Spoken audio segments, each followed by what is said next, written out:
انہوں نے حکم فرمایا کہ آپ 10 منٹ تک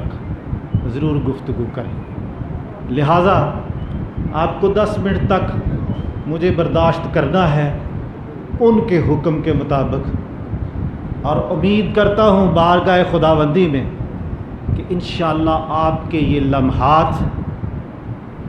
10 منٹ کے یہ لمحات ان کو 10 لاکھ سے بھی زیادہ کی اہمیت دیتے ہوئے ضائع نہیں کیا جائے گا، بلکہ اللہ کا کچھ پیغام آپ تک پہنچایا جائے گا۔ میں نے آپ کے سامنے 28ویں پارے کی سورہ تحریم کی 8ویں آیت کا پہلا حصہ آپ کے سامنے بیان کیا، اور یہ قرآن حکیم کی اس اعتبار سے سب سے آخری آیت ہے، اس اعتبار سے سب سے آخری آیت ہے جس میں اللہ رب العزت نے ایمان والوں کو خطاب کیا ہے۔ یا ایھا الذین آمنوا، اے ایمان والو۔ قرآن حکیم میں 20 آیات ایسی ہیں جن میں اللہ رب العزت نے یا ایھا الناس کہہ کر تمام لوگوں کو خطاب کیا، اور چند آیات ایسی ہیں جن میں کافروں کو خطاب کیا، لیکن ایک کم 90 آیات ایسی ہیں جن میں اللہ رب العزت نے ایمان والوں کو خطاب کیا،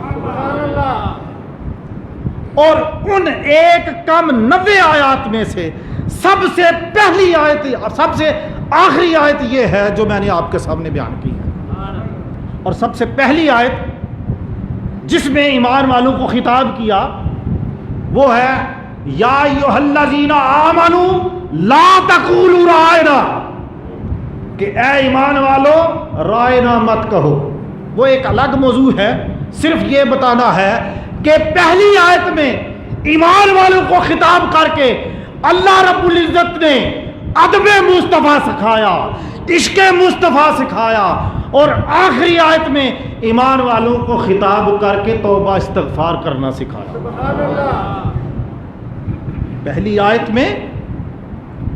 یا ایھا الذین آمنوا کا خطاب کر کے ادب مصطفیٰ سکھایا، اور آخری آیت میں استغفار سکھایا کہ اے ایمان والو توبہ کرو۔ یا ایھا الذین آمنوا توبوا الی اللہ توبۃ نصوحا، اے ایمان والو توبہ کرو، اور کیسی توبہ کرو؟ توبۃ نصوح کرو، پکی اور سچی توبہ کرو۔ علماء کرام نے، علماء اسلاف نے ایسی محافل کا انعقاد اس لیے کیا کہ انفارمل ایجوکیشن کے ذریعے لوگوں کو تک یہ پیغام پہنچایا جائے کہ جو بندہ ادب مصطفیٰ کے ذریعے، عشق مصطفیٰ کے ذریعے اللہ کی بارگاہ میں توبہ کرتا ہے تو اللہ اس کے تمام گناہوں کو معاف فرما دیتا ہے، اور جب اللہ سارے گناہوں کو معاف فرما دے نہیں ملتی جب تک رضا نہ ہو، اور جب رضا ہو تو پھر معافی مل جاتی ہے۔ اور ہمارا یہاں بیٹھنے کا مقصد رب کی رضا ہے، عشق مصطفیٰ ہے، اس کی عطا ہے، اور اللہ تبارک و تعالیٰ کی بارگاہ میں ایسی استغفار کرنا ہے کہ ہماری بھی بخشش ہو جائے، اور ہمارے جتنے بھی اس دنیا سے ایمان کی حالت میں چلے گئے ہیں ان سب کی بھی بخشش ہو جائے۔ سبحان اللہ۔ حضور صلی اللہ علیہ وآلہ وسلم کی بارگاہ میں عرض کی گئی، یا رسول اللہ صلی اللہ علیہ وآلہ وسلم توبۃ النصوح کیا ہے؟ تو حضور اکرم صلی اللہ علیہ وآلہ وسلم نے فرمایا کہ توبۃ النصوح یہ ہے، پکی اور سچی توبہ، توبۃ النصوح یہ ہے کہ تیرے لیے گناہ کرنا اس قدر مشکل ہو جائے، یعنی تو گناہوں سے ایسے اجتناب کرے، ایسے بچ جائے، ایسے رک جائے، ایسے پیچھے ہٹ جائے گناہوں سے، تیرے لیے گناہ کرنا اس قدر مشکل ہو جائے جیسے کسی جانور کے تھنوں سے دودھ نکال کے دوبارہ واپس ڈالنا مشکل، اس طرح مشکل ہو جائے۔ یہ ناممکن ہے کہ کسی جانور سے دودھ لیا جائے اور پھر اسی طرح اس کی کھیری میں یا وہ کیا کہتے ہیں اس کو آپ بہتر جانتے ہیں، اس میں دوبارہ اس کے تھنوں میں دوبارہ ڈال دیا جائے، یہ ناممکن ہے۔ تو حضور صلی اللہ علیہ وسلم نے فرمایا توبہ تنسو یہ ہے کہ تیرے لیے گناہ کرنا ایسے مشکل ہو جائے جیسے دودھ کو واپس ڈالنا مشکل ہو جاتا ہے۔ تو گناہوں سے یہ زبانی کلامی استغفر اللہ استغفر اللہ استغفر اللہ تسبیح ہاتھ میں پکڑی ہوئی ہے اور استغفار بندہ کر رہا ہے اور ساتھ رشوت بھی لے رہا ہے، ساتھ دودھ میں پانی بھی ملا رہا ہے، ساتھ دغا بھی کر رہا ہے، بددیانتی عروج پہ پڑی ہوئی، تو یہ کو کہ ان الفاظ کا اثر ہے، الفاظ اپنی جگہ اثر رکھتے ہیں، لیکن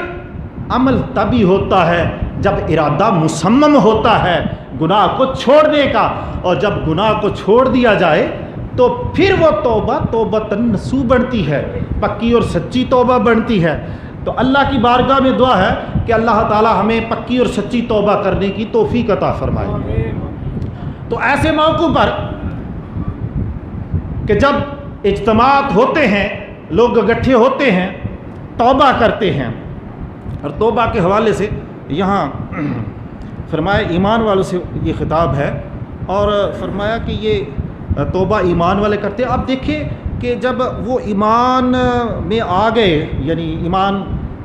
کی دولت ان کو مل گئی، تو پھر توبہ کا کیا مقصد؟ پھر توبہ کا کیا مقصد؟ کہ یعنی جب وہ دارِ اسلام میں داخل ہو گئے، اسلام اور ایمان، مسلمان ہونا اور بات ہے اور مومن ہونا اور بات ہے۔ بندہ کلمہ پڑھتا ہے تو مسلمان ہوتا ہے، بندہ ہر بات پہ عمل کرتا ہے تو مومن ہوتا ہے۔ پہلے اسلام ہوتا ہے، پھر ایمان ہوتا ہے، اور پھر اس سے بڑا احسان ہوتا ہے۔ تو توبہ نصوح کیا ہے؟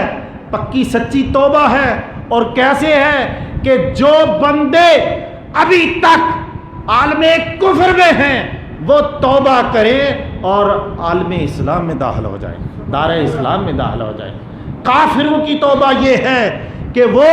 اسلام میں داخل ہو جائیں، اور مومنوں کی توبہ یہ ہے کہ وہ غفلات کو چھوڑ دیں۔ کیا؟ مسلمان کی توبہ یہ ہے کہ وہ سیئات کو چھوڑ دیں۔ کافر کی توبہ یہ ہے کہ وہ کفر کو چھوڑ دے، کفریات کو چھوڑنا،